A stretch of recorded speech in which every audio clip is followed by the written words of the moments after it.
Well, we're back at John Wood Community College, where a week ago we were talking about going to Danville for a few days, and you stayed for a long time. Yeah, we decided to make a week of it. What A week heck? in Danville. It's nice this time of year. Important stuff right off the bat. Where's the best place to eat in Danville? Was that?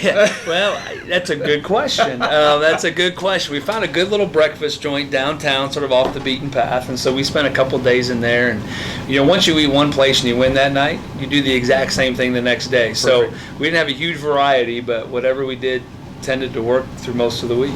4 games, 5 days, ranked team, team averaging 90 points. You just kept saying, we can do this. Our whole thing was go 1-0 today. Like, that's what we really tried, and I think our guys bought into that a little bit. So, we got to Tuesday night, we just wanted to get that first one. I wanted to try to go 1-0 today, and then we had a couple of days off. And that Thursday, Friday, Saturday, when you're playing the number 1 team in the country, the number 2 team in the country, and a team that's been number 1 in the country, and back-to-back nights, it wears on you a little bit mentally and physically, but gosh, our guys stuck in there, and we got a pretty good group of guys to do that with. By the way, folks, this is Brad Hoyt. He is the head coach of the Division II runner-ups. That's got a nice ring to it. It does have an A. I'm not sure it's really completely sunk in yet, to be honest with you. So, no, to play in a title game, to play in a national championship game is something that coaches dream about and players dream about playing in them. And so for us to have a chance to do that, I'm really humbled by the whole thing.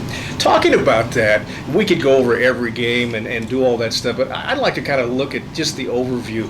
One of the things that impressed me most about your ball club was you came out and just took the second half over almost every game, including the title game. Yeah, we really did, and we've done that for really the last month or so. That beginning of second half has sort of been our thing, and so our guys sort of have some confidence in that a little bit.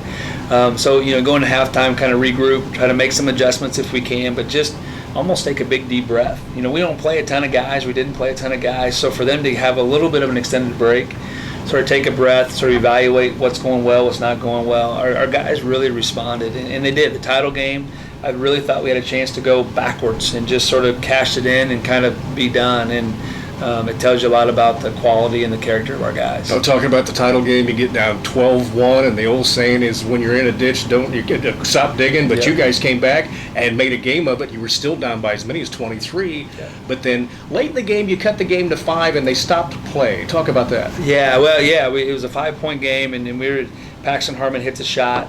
Toe on the line, so they go to the monitor. We sort of had things going at that point a little bit, and so you hate to see momentum sort of come to a little bit of a halt.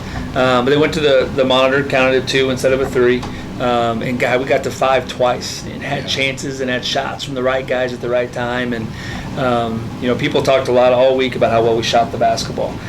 We didn't shoot it very well at all in that championship game, right. But boy, we guarded them and we defended them, and it gave us a chance. And one of those goes in, I think maybe something's a little different.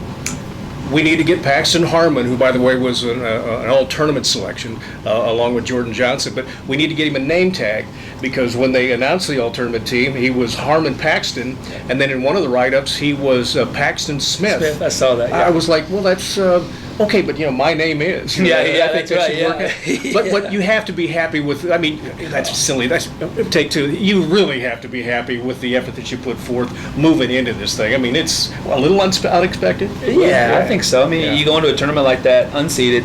I think every team and every coach talks about trying to win a national championship or want to be in a position to be able to do it. But it's sort of words, and for us to experience that and to feel what that plays like on the last game, on the last day of the season, it's just something I think these guys, and I know I will, I'll remember it forever, and we'll be telling stories for a long, long time with this group.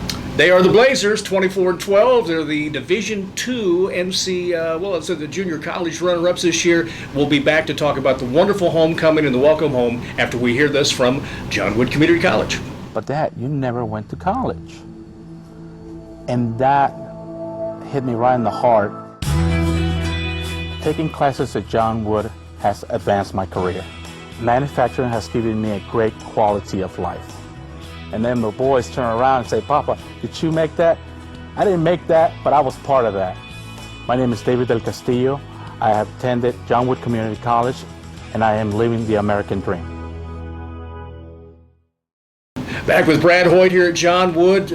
Just a short time ago, this place was rocking. You got home, 2:30, something like that? Yeah, we got home about 2 o'clock on Sunday afternoon, and we had to be a couple hundred people here. As we pulled in, we got the police escort into town, and our guys had their phones out and videoing it, and they get here, and what a great reception. And to be honest with you, the whole week was about the Quincy community and our area and our district, and we took over Danville, and it was loud, and the gym was loud, and lots of people came over, and for our guys to pull in here yesterday afternoon and Sunday afternoon and see a group of people here to be able to wish them luck. Some they knew, some they didn't know, some Right. complete strangers, some family, some friends.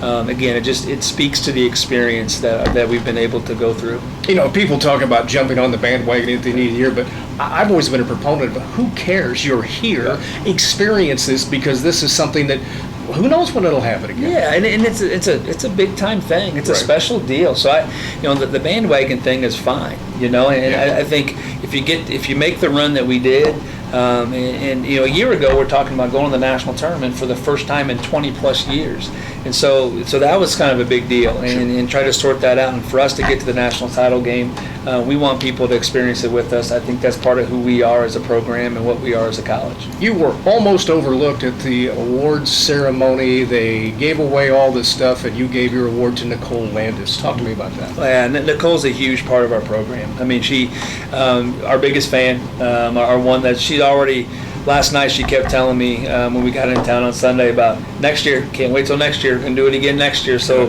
she's a huge part of what we're doing. I was really, really, really glad on the national stage that she got recognized a little bit, and that medal will be prominently displayed at the Landis household. I'm pretty confident for a long That's time. good stuff. And you had two kids make all tournament, and then young Mr. Howard became the Sportsmanship Award. That's nice. Which is maybe the thing I'm the most proud of, to be honest with you. Yeah. To be recognized as the one guy in a 16-team tournament to be the sportsmanship guy. And he's a great kid, well-deserving. He's like that all the time. And so for him to get recognized that way, I'm really, really proud. I think, it talks to the character of our kids and the character of our guys. When do you think you'll come down?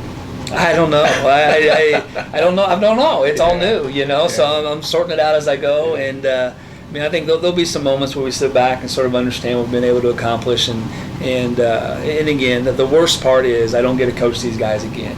But I coached them as long as I possibly could, and that part's pretty cool. Good stuff. Congratulations. Thanks, Mike.